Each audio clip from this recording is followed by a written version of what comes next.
Alabama, the 12th of March, 1967. The skeleton of the old Blackwood State Penitentiary baked under a merciless sun. For decades, it had been the state's dark heart, a Gothic stone fortress on the edge of the swamplands. Now, it was being torn down, its secrets surrendered to the demolition crew's wrecking ball and sledgehammers. In the East Wing, on the 3rd floor, a team of men was breaking down the wall of what was once an office in the disciplinary division. The brickwork was stubborn, the mortar fused solid by 30 years of humidity and despair. The foreman, a man named Pete Kuzman, swung his crowbar into a corner.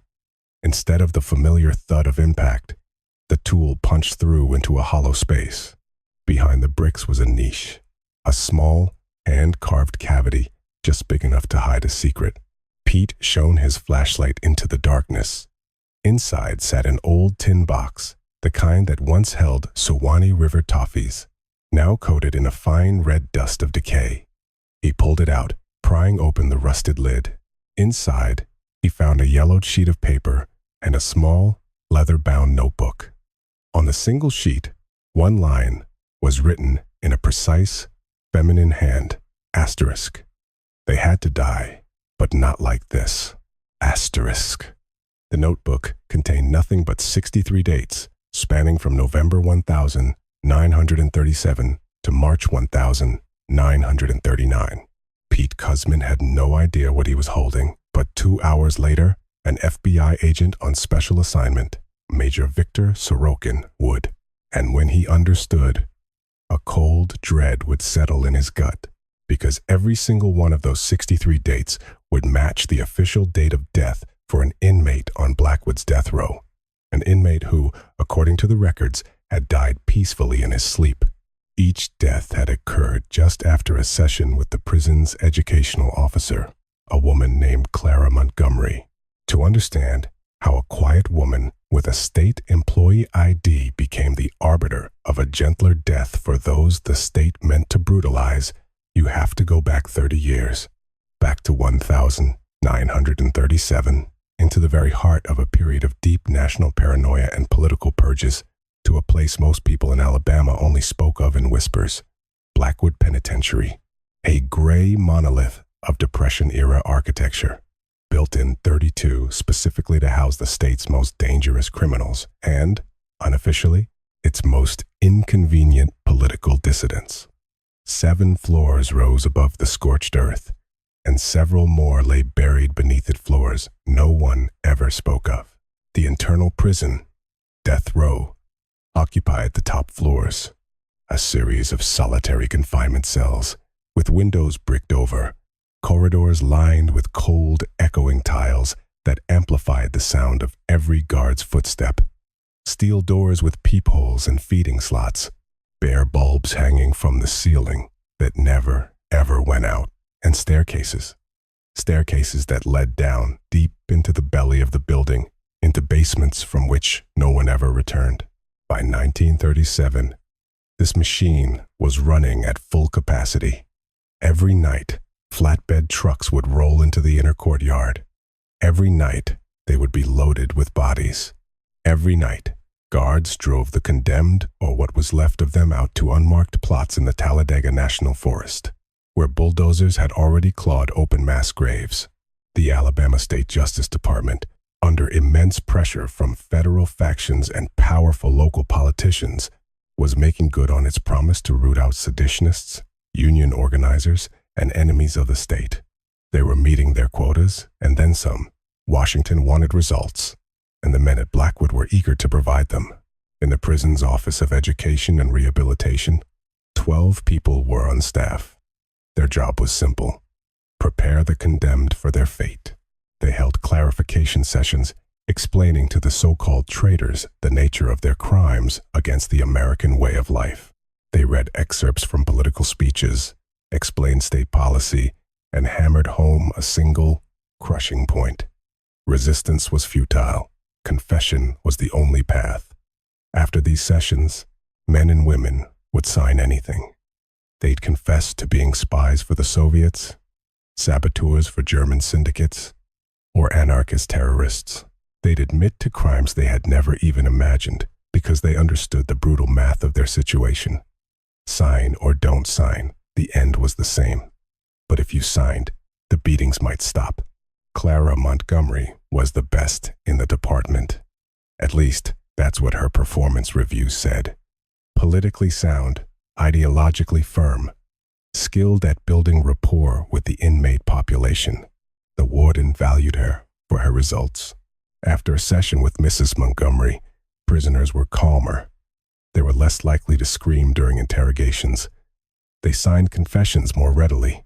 Some even thanked her for the conversation, for the moment of human dignity, for the cup of tea. The tea. That was her signature. Clara always brought a silver thermos with her. The inmates, she explained, were exhausted, terrified. A cup of hot, sweet tea helped calm their nerves. The administration didn't object. What did it matter how she got results, as long as she got them? No one noticed the strange coincidence. No one paid attention to the fact that sometimes, after a session with Clara Montgomery, a prisoner would die on their own. Before their scheduled execution, heart attack, the reports would say. Nervous exhaustion. He just gave up. The prison doctor, a tired, overworked man named Abramson, would sign the death certificates with the standard, vague diagnoses. The prison's medical facilities were primitive. There was no capacity for thorough autopsies. And besides, why bother? The man was sentenced to die anyway. If he died an hour earlier, it was one less problem to deal with. The guards in the death block even had a dark joke about it. After a lecture from Clara, the clients don't always last the night. Guess they're the sensitive types. They'd chuckle, oblivious to what was truly happening in those cells after the steel door slammed shut behind the quiet educational officer. In 1937, Clara Montgomery was 31 years old. She was a thin, angular woman with sharp cheekbones and dark, observant eyes that missed nothing. Her voice was steady and clear. When she gave a formal lecture, you could hear it at the far end of the hall. Her black hair was pulled back in a severe bun. Her simple, practical dress was always neatly pressed, her shoes polished. She was the very picture of a dedicated, modern state employee. Composed, strict, ideologically correct. But beneath that flawless exterior hid something that no one, not her bosses, not her colleagues, and certainly not the prisoners, could ever see. It was a secret she didn't fully understand herself. Not until she had crossed a line from which there was no return. To understand that, you have to know where she came from. You have to go back even further, to Tulsa, Oklahoma, in 1919, to a city simmering with racial hatred, about to boil over, to a pharmacy on Greenwood Avenue that smelled of valerian root and camphor. On the last day that 13-year-old Clara was still a child, her father, Solomon Montgomery, had owned that pharmacy for 23 years. He had earned his pharmacist degree from Howard University, a proud, educated man who returned to his community to open a business that was small but immaculate. The Montgomery Pharmacy was known for the quality of its remedies and the integrity of its owner. Solomon never shortchanged a customer, never diluted a tincture, never sold expired medicine. For this, he was respected by everyone in the vibrant, self-sufficient community. Clara's mother, Rebecca, helped in the store, keeping the books and dealing with suppliers. Clara grew up among the tall glass cabinets lined with jars bearing mysterious Latin names. She learned to read from their labels: asterisk, tinctura valerianae, acidum acetyl salicylicum, morphine hydrochloridum asterisk. Her father used to joke that she'd master Latin before she learned proper English. Morphine. Clara remembered that word before any other. This, her father explained to her one afternoon, holding up a small vial of white powder, is the most powerful weapon we have against pain. We give it to the dying to ease their suffering. The tiny bottle was the most expensive item in the entire pharmacy. Solomon kept it locked in the safe, in a separate drawer, and dispensed it only with a doctor's prescription. It is mercy in its purest form, he told his daughter, but mercy that can kill. Remember, Clara, any medicine is also a poison. The only difference is the dose, she remembered. For the rest of her life, she would remember the Tulsa Race Massacre of 1921. For the black residents of Greenwood, it was a pogrom. It began with rumors, then escalated to looting and arson, then to murder. The officially deputized white mobs, fueled by resentment and hatred, viewed every black man as a threat, every successful business a target. In late May, the violence reached Greenwood Avenue. Clara remembered that day with sickening clarity. The morning sun, the smell of her mother braiding her hair, her father unlocking the pharmacy door at 8 o'clock, same as always. The bell on the door chimed, but it wasn't a customer. It was 3 white men, their faces flushed with whiskey and rage, wearing armbands and carrying rifles. "You, the owner?" the leader growled, his eyes scanning the neat shelves. Her father didn't have time to answer. The man slammed him in the face with a rifle butt. Her mother screamed. Clara ran from behind the counter, trying to reach her father, but another man shoved her away. The men started smashing the glass display cases, sweeping vials and boxes onto the floor. One of them found the safe and demanded the key. "There's only medicine in there," her father pleaded, blood trickling from his lip. "Take the money from the register." The leader struck him again. "You're hiding valuables. Open it." Her father complied. Inside, there was only medicine. Morphine, cocaine, laudanum, the controlled substances. The men didn't understand their value. They were looking for cash, for jewelry. Finding none, their rage intensified. "Liar! You hid it all." A single, deafening shot. Solomon Montgomery fell to the floor of his own pharmacy, among the shattered glass and spilled tinctures. Rebecca lunged toward her husband, and they struck her down with a blow to the head. Clara screamed, or at least she thought she did. No sound came out. She stood frozen, a statue of terror, and watched her father die. It took several minutes. The bullet had pierced the lung. He drowned in his own blood, his eyes fixed on his daughter, trying to speak, until he went still. The men left, taking the $17.40 from the cash register. The price of Solomon Montgomery's life. Her mother survived the head wound, but died a year later from the Spanish flu that still lingered in the ravaged city. Hospitals were overwhelmed. Medicine was scarce. Clara was 14, and she was utterly alone. She ended up in a state orphanage. Gray walls, iron cots, a bowl of thin gruel for breakfast, lunch, and dinner. 120 children orphaned by violence, poverty, and disease. Clara was just one of them. But she was different. She knew Latin. She could read and write and do complex math. And she was filled with a cold, hard hatred for the injustice that allowed one group of people to slaughter another simply because of the color of their skin. A progressive political party took her under its wing when she was 15, an activist, a top student, the daughter of a victim of racial terror. She had the perfect biography, Clara believed. She poured all her faith into the promise of a new, just America, a future without lynch mobs, without exploitation, without the world that had murdered her parents. She believed with the fierce, desperate faith of someone who had lost everything. The party became her family, its ideology, her religion. In her 20s, she got a job with the state. At first, she was a secretary in the Justice Department, typing reports and filing case files. They noticed her intelligence, her quiet intensity, her ability to talk to people, and transferred her to Blackwood as an educational officer. For the first 2 years, she did her job with conviction. She believed the men on death row were truly enemies of the people, spies, saboteurs, terrorists, those who wanted to drag the country back into the Dark Ages, the world of the lynch mob, the world that had killed her father. Then 1,937 arrived, and Clara saw who was really being brought to Blackwood. Not spies, not terrorists, professors who had cited the wrong book, engineers who had worked for companies a politician wanted to ruin, doctors who had treated the wrong patients, writers whose words were deemed un-American, ordinary people, denounced by a jealous neighbor, a fearful colleague, a rival who wanted their job or their house. She saw how confessions were extracted. She heard the screams from the interrogation rooms. She read the transcripts in which an old civics teacher, Mr.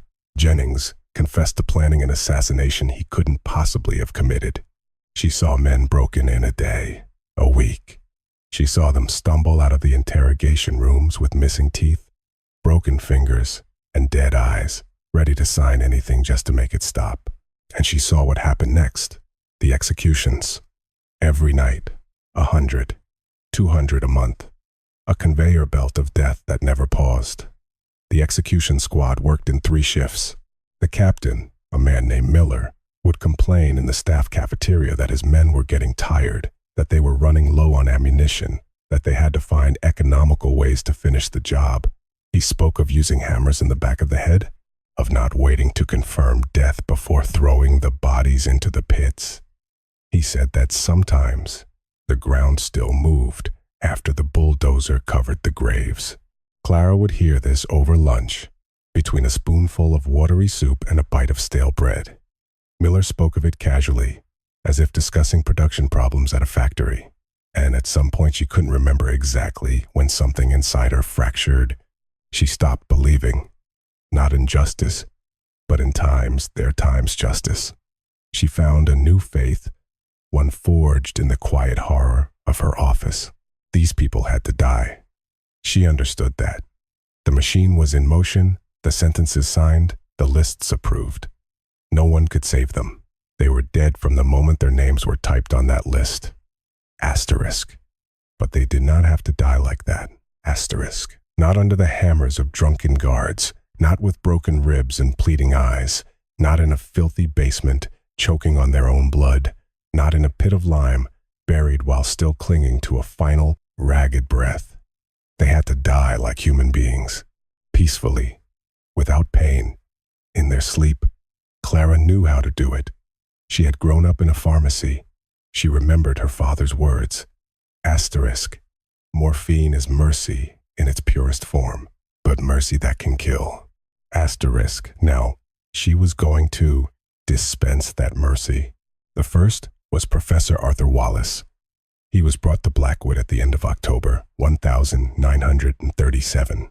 He was 62 years old, a historian specializing in the Reconstruction era, a celebrated author of 4 books, a tenured professor at a prestigious university up north. He was arrested based on the denunciation of a rival academic who coveted his position. The charge: promoting seditious ideas. In a monograph about the post-Civil War South, Wallace had quoted several pre-war Southern historians without, as the indictment read, sufficiently critiquing their anti-federalist positions from a modern, patriotic perspective. That was enough. Clara first went to his cell 3 days after his arrest. It was standard procedure. The educational officer conducts an initial assessment. The cell was on the 5th floor. An iron cot bolted to the floor, a stool, a bucket in the corner, a bare bulb that burned 24 hours a day. On the cot sat a thin old man with a neat gray beard and trembling hands. Wallace looked up at her, his eyes dull and faded. He hadn't slept in 3 days. Inmates were forbidden to lie down during the day, and guards would wake them any time they dozed off. It was a classic technique. Exhaust a prisoner until they'll agree to anything. Clara entered and nodded for the guard to close the door, leaving them alone. "Professor Wallace," she said, "I'm Educational Officer Montgomery. I've been assigned to conduct a clarification session with you regarding your crimes against the state." The old man just stared at her. His gaze held no fear, no hope, only the bottomless exhaustion of a man who had already understood everything. "Do you admit that your book, *The Fractured Union*, contains bourgeois revisionist ideas aimed at undermining the national narrative?" Wallace slowly shook his head. His voice was a dry rasp. My book is a scholarly examination of a difficult period in our nation's history. It contains no ideas, only facts and analysis. You quote James Pike. Pike was a contemporary voice of the era. It is impossible not to quote him when writing about Reconstruction. Clara sat on the stool opposite the cot. She placed the silver thermos she'd brought with her on the floor. Professor Wallace, I know you aren't a seditionist, but that doesn't matter anymore. Your sentence has already been decided. The old man flinched. For the first time, a flicker of life appeared in his eyes, surprise, disbelief. What did you say? The highest penalty. Execution. The final order will be signed in a week. It will be carried out that same night. She said it in a level, emotionless voice, a simple statement of fact. Wallace stared at her, unblinking. Why are you telling me this? Because you have a right to know. Silence descended on the cell. Somewhere down the hall, a steel door slammed shut. The bare bulb hummed. You're a very strange educational officer, Wallace said at last. Clara opened the thermos. He took the cup automatically and took a sip. The tea was hot and sweet, with sugar, a luxury forbidden to the condemned. I came to talk, Clara said. Not about politics, about your work, about Reconstruction. I've always been fascinated by that period. Why men who had just fought a war for unity could inflict so much cruelty on each other. Wallace looked at her with a new expression, as if seeing her for the first time. You really want to talk about that? Yes. He took another sip of tea, paused for a moment, and then he began to speak. For 2 hours, Clara listened, asking intelligent questions about the Freedmen's Bureau, about the politics of radical Republicans, about the economic forces that shaped the era. Wallace talked, at first, slowly, then with growing passion. He had been a teacher for 40 years. The ability to lecture was a part of his very soul. And now, in a death row cell, a week before his execution, he was giving his final seminar. The tea in the thermos ran out. She poured him a second cup, then a third. Thank you, Wallace said when she finally rose to leave. It has been a long time since I spoke with an intelligent person. Clara nodded. Goodbye, Professor Wallace. She walked out. The door slammed. The bolt rasped shut. An hour and a half later, a guard opened the food slot to pass in the evening meal. The prisoner was lying on his cot, facing the wall, perfectly still. Hey, the guard called. Chow time. You eating? Silence. He unlocked the door, went in, and shook the man by the shoulder. The body was still warm, but there was no response.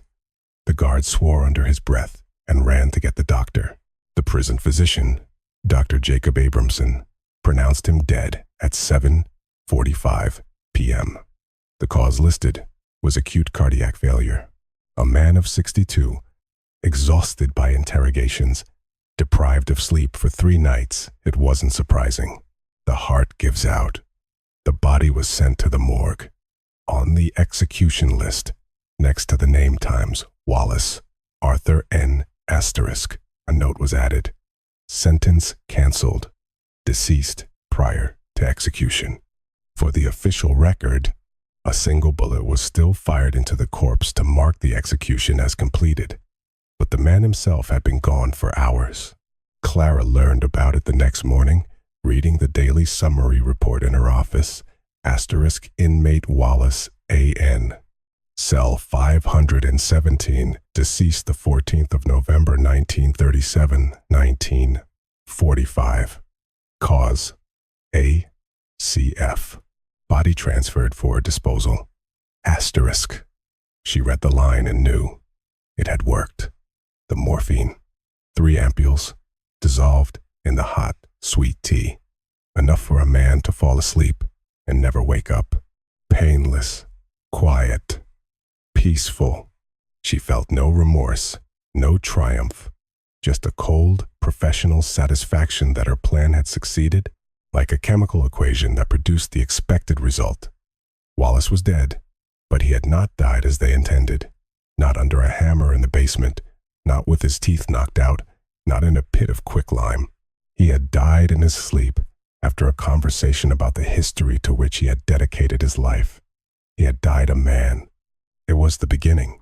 She got the morphine from Dr. Abramson. The prison doctor was a quiet, unassuming man who did his job and tried not to ask too many questions. He officially prescribed morphine for use during enhanced interrogations. Sometimes prisoners were drugged to make them more compliant. Much of this morphine was recorded as used, but not all of it was. The surplus remained with Abramson. Clara went to him a week after Wallace's death. She didn't ask directly. It was too dangerous. She started from a distance. "Dr.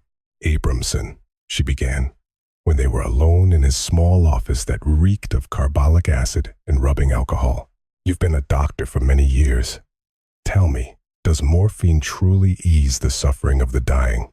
Abramson looked at her over his glasses. His eyes were intelligent and weary. "Yes," he answered. "Morphine is the best analgesic we have. In the correct dose, it takes away any pain. And in an incorrect one, an overdose depresses the respiratory center. A person falls asleep and doesn't wake up. Is it painful? No. It's the gentlest death one can imagine." Clara paused. "You must have surplus morphine from the official requisitions." Abramson took off his glasses and slowly polished the lenses with a handkerchief. He set them on his desk and looked directly at her. "Mrs. Montgomery," he said quietly, "I have been a doctor for 30 years. I took an oath, and I have worked in this building long enough to understand what happens here." A long pause filled the room. "I will not ask you why you need it. I do not want to know. But if you need it for what I think you need it for." He didn't finish the sentence. He opened a desk drawer, took out a small cardboard box, and placed it in front of her. "There are 10 ampules here, written off as used during the interrogation of inmate Petrov. Inmate Petrov was executed 3 days ago."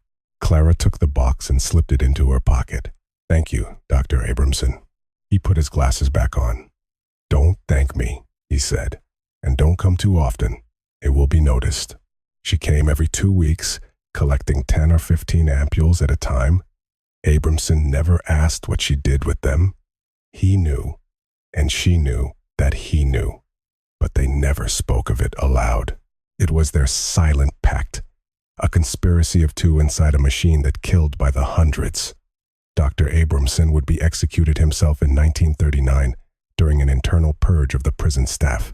The charge was medical malpractice, the very thing he was accused of covering up for others.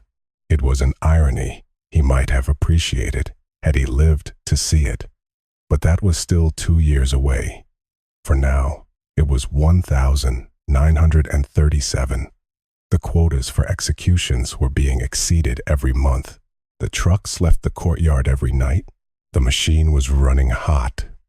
And inside it, a quiet woman with a thermos of tea was doing her own silent work. The second was an engineer named Michael Levine, 48 years old, a bridge builder.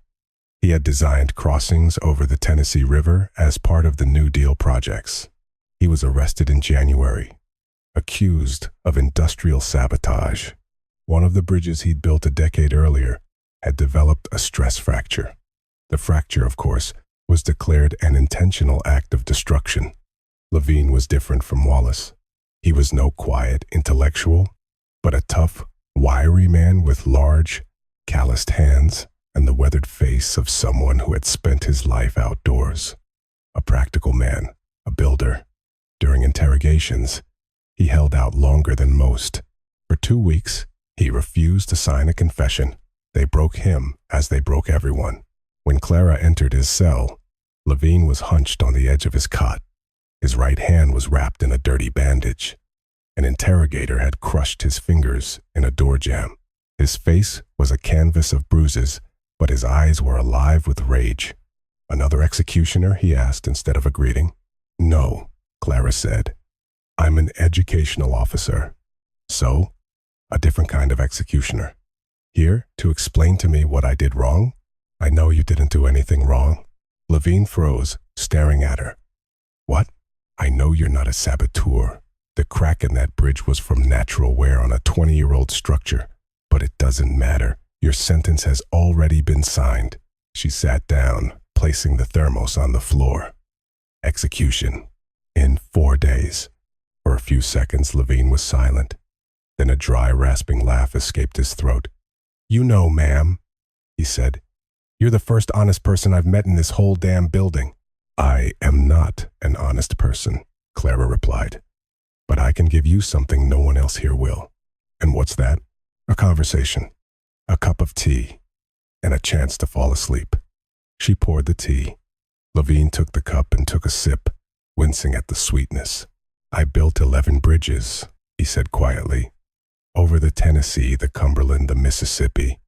You know the hardest part of building a bridge? It's not the load calculations or the materials. The hardest part is sinking the pylons so they'll stand for 100 years at the bottom of a river in mud that wants to pull them down. It's like building on quicksand, but if you do it right, it will stand forever. He spoke about his bridges, about the flow of rivers, about the dance of stress and support. Clara listened, asking questions about reinforced concrete and steel alloys. Levine grew animated, lost in his passion, forgetting for a moment where he was. An hour later, he finished his third cup of tea and fell silent. He looked down at his mangled hand. I have a wife, he said, his voice thick. Anna. We've been married 23 years. We met on the construction site of my first bridge. She was a draftswoman, the most beautiful woman I had ever seen. He paused. If you can, tell her I love her. Clara shook her head. I can't. They will likely arrest her, too, as the wife of a convicted state enemy. Levine nodded, as if he already knew. Then just let someone know, even if it's only you, that I loved her. I will know, Clara said. She stood up, picked up her thermos, and walked to the door. Lie down, she said. You need to rest. Levine obeyed, stretching out on the cot. A few minutes later, his breathing evened out. He was asleep. The guard found his body 2 hours later. The doctor's report cited cardiac arrest, exhaustion, and trauma sustained during interrogations. The standard explanation, no one was surprised. In her notebook, Clara wrote, Asterisk the 3rd of February 1938, an engineer, a builder of bridges. He wept and asked me to tell his wife he loved her. There is no one to tell. Asterisk. There were 63 in all, over 2 years, from November 1937 to March 1939. Professors, doctors, engineers, writers, scientists, people she judged to be innocent, people caught in the machine by chance, by denunciation, by quota. Clara did not save everyone. She couldn't, and she didn't try. They were executing thousands. She was helping a handful. She chose those she deemed worthy of a gentle death, the intellectuals, the educated, the creators, people who reminded her of her father, intelligent, principled, and murdered for who they were. Was it pride? A God complex? Deciding who deserved mercy? Perhaps. But Clara didn't think about it in those terms. She did what she could in a world where she could do very little. Gregory Shaw, 35, a poet published in national magazines, arrested in August of 38. The charge, anti-American sentiment. In one of his poems, he wrote of the sorrow of the empty plains, which was interpreted as a reference to the Dust Bowl, a topic the government was trying to suppress. Shaw was young and handsome, with the burning eyes of an idealist. He had believed in the American dream as fiercely as Clara once had, and like her, he could not understand how it had curdled into this. I'm not an enemy, he told her, perched on his cot. I love this country. I wrote about it. I wanted it to be better. I know, Clara answered. Then why am I here? She had no answer for him. Shaw hadn't slept for 3 days. They didn't beat him. Poets, unlike engineers, were broken in other ways. Sleep deprivation, A diet of salted fish and no water. Confinement in a cooler box where a man could neither sit nor stand. After a week, he would have signed anything. He drank the tea. Almost immediately, his eyelids grew heavy. "May I recite a poem for you?" he asked. "My last one. No one has ever heard it." Recite. He spoke in a quiet voice, his words faltering. It was a poem about a bird flying over the ocean, unable to find land. It was beautiful and sad. "That's a good poem," Clara said when he finished. Shaw smiled for the first time since she had met him. "Thank you." 5 minutes later, he was asleep. 3 hours later, a guard found him dead. In her notebook, Clara wrote, *the 21st of August, 1938. A poet. He read me his verses before he slept. They were beautiful. There were others. 63 lives, each with a story, each stolen. Dr. Eleanor Vance, 44, a surgeon. She was the only woman Clara helped, accused of medical sabotage after a prominent local politician died during a complex operation. Vance was tough. As a surgeon, she was accustomed to blood, pain, and death, but she was terrified that her execution would lead to the arrest of her husband and son. Clara could offer no comfort on that front. It was the standard procedure. "Why are you doing this?" Vance asked before she drank the tea. "Why do you come here? Why do you talk to us?" "Because I can," Clara answered. Vance studied her face. "You're not like them," she said, "the ones who question us. You're different." "I am exactly like them," Clara said. "I work here. I am part of the system." "No, you are doing something human in this place where nothing is human." Clara didn't reply. Dr. Vance drank the tea, lay down, and closed her eyes. "Thank you," she whispered. 2 hours later, she was gone. But a strange thing happened. The more people Clara saved, the heavier her burden became.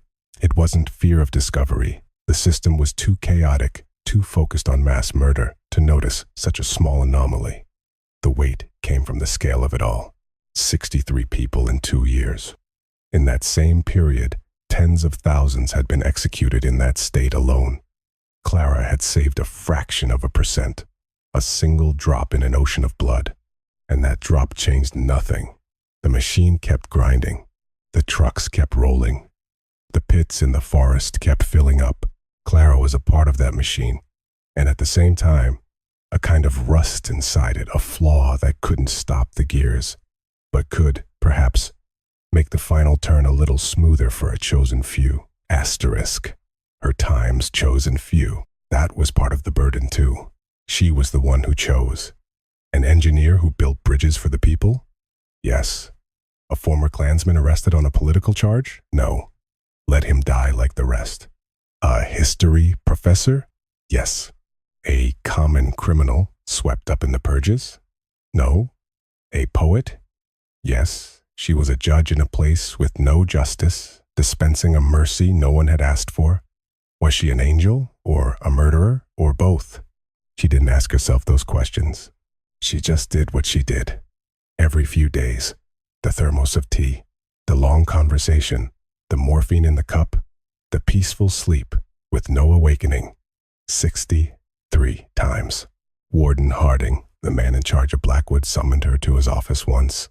It was December of 38, a year into her secret mission.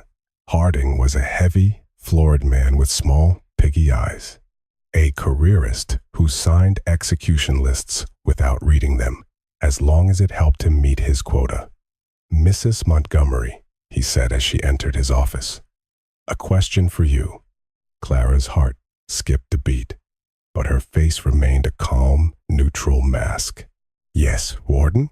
Have you noticed that after your little chats, the condemned have a tendency to expire?" A pause, a second, an eternity. "Yes, Warden, I have noticed. And how do you explain that?" "Exhaustion, shock, cardiac insufficiency. Most of them are not young men, and they are worn down by the interrogation process. The human body has its limits. Harding stared at her for a long moment, then a slow, greasy smile spread across his face. Exactly, he said. The human body has its limits. You're doing a fine job, Montgomery. Thanks to your little sessions, we're saving on ammunition. The execution squad is overworked as it is. You're helping with efficiency. Keep it up. He clapped her on the shoulder and dismissed her. Clara walked out of the office on legs that felt like wood. She made it to the restroom, locked herself in a stall, and stood for several minutes, pressing her forehead against the cold, damp wall. Asterisk. Saving on ammunition. Asterisk. That was how her work was seen, and it was an explanation that suited them perfectly. She was part of the system even when she was fighting it. In 1939, everything changed. The political winds in the state capital shifted. The hardline governor, who had sanctioned the purges, was replaced by a moderate. The new administration began to clean house. The hunters became the hunted. The very men who had carried out the executions were now arrested for abuses of power. Warden Harding was arrested in February of 39, charged with violating state law, the very laws he had been ordered to ignore for 2 years. He was executed in March. Captain Miller, the head of the execution squad, was arrested in April. He shot himself before they could take him. Dr. Abramson was arrested in January. A prison doctor who wrote off that much morphine eventually drew suspicion. During his interrogation, he said nothing about Clara. He was executed 3 weeks later. The purges didn't touch Clara. She was too small a figure, an educational officer, not an executioner or an interrogator. Besides, her file was pristine, but she knew it was only a matter of time. The system was arbitrary. Sooner or later, someone would notice the pattern of 63 deaths, and her source of morphine was gone. Dr. Abramson was dead. In March of 1939, she conducted her final session. Peter Chernoff, 71 years old, a labor organizer from the turn of the century, a man who had seen history unfold and was now paying the price. He'd been arrested in 37, but his case dragged on for 2 years. When they had extracted all the information they could, they sentenced him to death. Clara came to his cell with her last thermos of tea. She had just enough morphine for one final dose. Chernoff was like a dried leaf, just bones and thin, yellowed skin. "I know who you are," he said as she entered. She froze. "What do you mean?" The old man smiled, a weary, toothless grin. "You're the tea lady, the one people don't wake up from. Everybody here knows. The guards joke about it. If Clara comes to see you, you won't be there for breakfast." Clara stood in silence, her heart hammering against her ribs. "Don't be afraid," Chernoff continued. "I won't tell anyone. Besides, who would I tell? They're executing me tomorrow morning. You're doing a good thing." "I am killing people," Clara said, her voice a whisper. "No, you are liberating them. It's not the same thing." She sat, opened the thermos, poured the tea. "Why are you so calm?" she asked. "Because I am 71 years old. And I have seen it all. Revolution, war, famine, terror.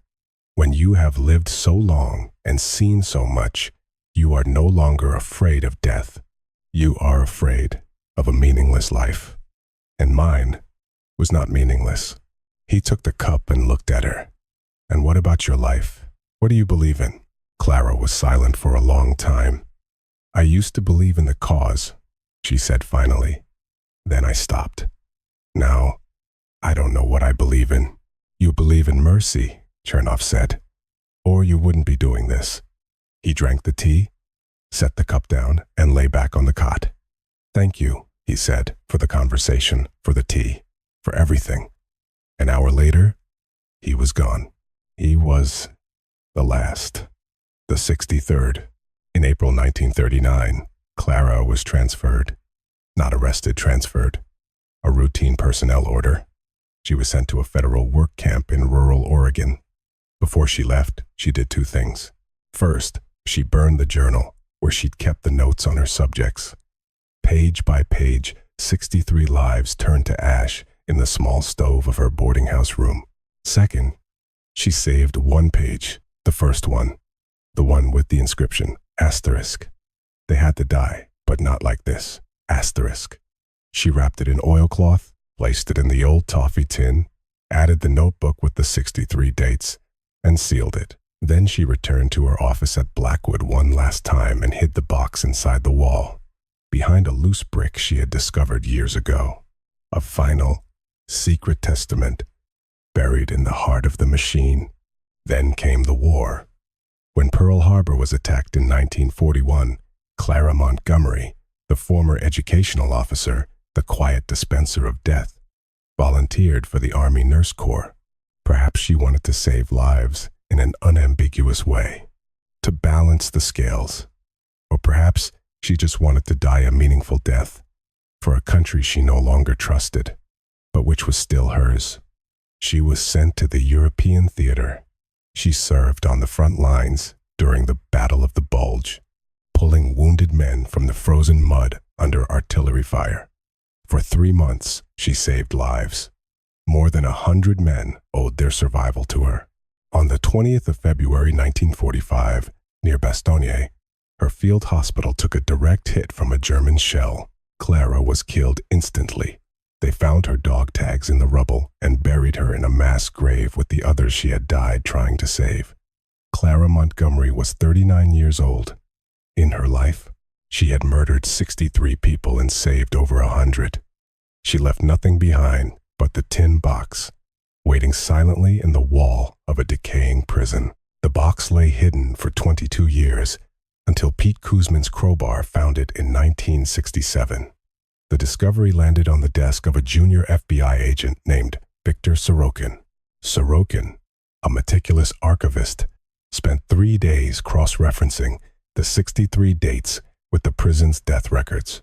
He found the pattern: 63 men on death row, all officially deceased from acute cardiac failure, all on the dates in the notebook.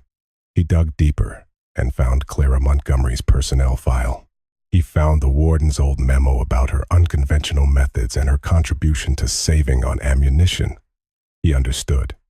A woman with a thermos of tea and a conscience. Sorokin knew the story could never be made public. The Bureau, the state, they would never admit that the system was so brutal that one of its own had become a mercy killer. He wrote a report detailing his findings and classified it top secret, to be sealed indefinitely. Sorokin retired in the 80s and took the secret with him to his grave. But secrets rarely stay buried forever. In 1992, with the passage of new Freedom of Information laws, the archives were opened. A young investigative journalist from Times the Boston Globe *, Sarah Jenkins, was researching a series on abuses in the 20th century American penal system. Buried deep in a misfiled crate, she found a dusty envelope marked Top Secret. Inside was Sorokin's report, along with photocopies of the note and the notebook. Jenkins read it, her blood running cold. This was more than a story about brutality. It was a story about a person inside the machine, a person who had made an impossible, terrifying choice. Her series, The Angel of Blackwood, was published in October 1992. It won a Pulitzer Prize and ignited a national firestorm. Letters poured in. Some called Clara a saint, an angel of mercy who gave men the one thing the state had denied them, a dignified death. Others called her a murderer, a monster who played God, usurping her victims' final moments without their consent. In a letter to the editor, the son of a man executed at Blackwood, one who had not been visited by Clara, wrote, "For my entire life, I have been haunted by how my father died. Was he beaten? Was he terrified? Did he suffer? If this woman had come to him, would I feel gratitude that he died peacefully? Or would I hate her for stealing his last breath? After 50 years, I still don't know the answer. The debate rages to this day. Was she a savior or a serial killer? A rebel or a cog in the machine? The tin box from the Suwannee River Toffee Company now sits in a glass case at the Museum of American Justice in Washington, D.C. Beside it is a copy of the yellowed piece of paper. Asterisk. They had to die, but not like this. Asterisk. Tour guides tell her story to groups of school children who listen with a mixture of horror and fascination. The story offers no easy answers. It only offers a question. Blackwood Penitentiary is gone, replaced by a modern correctional facility. But sometimes, the guards who work the night shift say you can hear strange things in the quiet hum of the building. Faint, distant footsteps, slow and measured, like someone walking down a long, dark corridor, carrying a silver thermos. It's just a legend. Of course, concrete and steel don't hold ghosts, but memory does. And the memory of Clara Montgomery, the angel of Blackwood, forces us to ask a terrible question in a world without humanity. What does it mean to be human? There is no answer. Perhaps there isn't meant to be one. Some stories aren't for answering. They are for